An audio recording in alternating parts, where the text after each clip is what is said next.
వీక్షకులందరికీ నమస్కారం. 2025వ సంవత్సరంలో షడ్గ్రహ కూటమి వస్తూ ఉన్నది. అనగా 6 గ్రహాలు ఒక రాశిలో కూడి కొంతకాలం పాటు ఉండబోతూ ఉన్నాయి.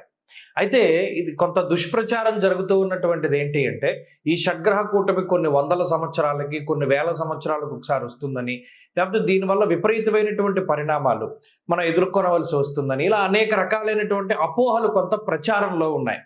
అయితే ఒక విషయం గుర్తుపెట్టుకోవాల్సింది ఏంటి అంటే, ఈ 4 గ్రహాలు కూడి ఉండడం, త్రిగ్రహ కూటమి అయితే చాలా రెగ్యులర్గా వస్తుంది. పంచగ్రహ కూటమి కొంత రేర్, 5-6 నెలలకు వస్తుంది. షడ్గ్రహ కూటమి మరీ రేర్, కానీ ఇది రాకపోవడం అన్నది ఏమీ లేదు. కొన్ని వందల సంవత్సరాలు, కొన్ని వేల సంవత్సరాలకు ఒకసారి వచ్చింది. కుంభమేళా జరిగిన తర్వాత వచ్చింది. లేకపోతే ఇంకా రకరకాలైనటువంటి అపోహలు ఉండొచ్చు.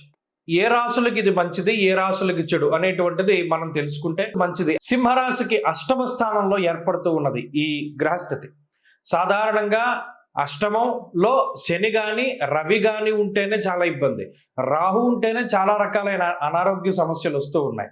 అందులోనూ చంద్రుడు ఉన్నారు.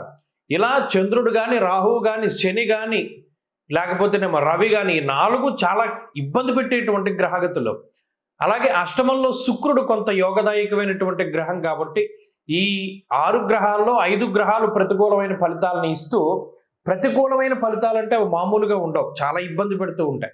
అందుకనే మనం ఒక విషయం చెప్పాం, సంవత్సర ఫలితాలు చెప్పేటప్పుడు ఈ ఏప్రిల్ నుండి మే నెల వరకు, అంటే ఏప్రిల్ మే ఈ 2 నెలల్లో కూడా చాలా క్రూషియల్. ఈ సింహరాశి వారికి ఆరోగ్యం చాలా జాగ్రత్త చూసుకోవాలి. ప్రయాణాలు చేసేటప్పుడు చాలా కేర్ఫుల్గా ఉండాలి. అలాగే ఏది నిర్ణయం తీసుకునేటప్పుడు కూడా చాలా జాగ్రత్తగా ఉండాలి అనేటువంటి విషయాలు మనం చెప్పడం జరిగింది. కాబట్టి సింహరాశి వారు ఏప్రిల్ నెల, మే నెల చాలా జాగ్రత్తగా ఉండాలి. ఏప్రిల్, మే, జూన్ నెలలంతా కూడా చాలా కేరింగ్గా ఉండాలి. ఈ షడ్గ్రహ కూటమి ప్రభావం తీవ్రంగా పడడానికి అవకాశం ఉంటుంది కాబట్టి చాలా జాగ్రత్తలు తీసుకోవాలి. జాతకంలో దశలు బాగుంటే కొంత దాటగలుగుతారు, లేకపోతే ఇది చాలా ఇబ్బంది. ప్రయాణాల విషయంలో చాలా జాగ్రత్తలు తీసుకోండి. హెల్త్ ప్రాబ్లమ్స్, స్కిన్ ప్రాబ్లమ్స్, లేదా ఫైనాన్షియల్ ప్రాబ్లమ్స్, ఇలా ఏ రకంగానైనా అది ఇబ్బంది పెట్టచ్చు. కాబట్టి వీరికి చాలా జాగ్రత్త అవసరం, దైవానుగ్రహం చాలా అవసరం.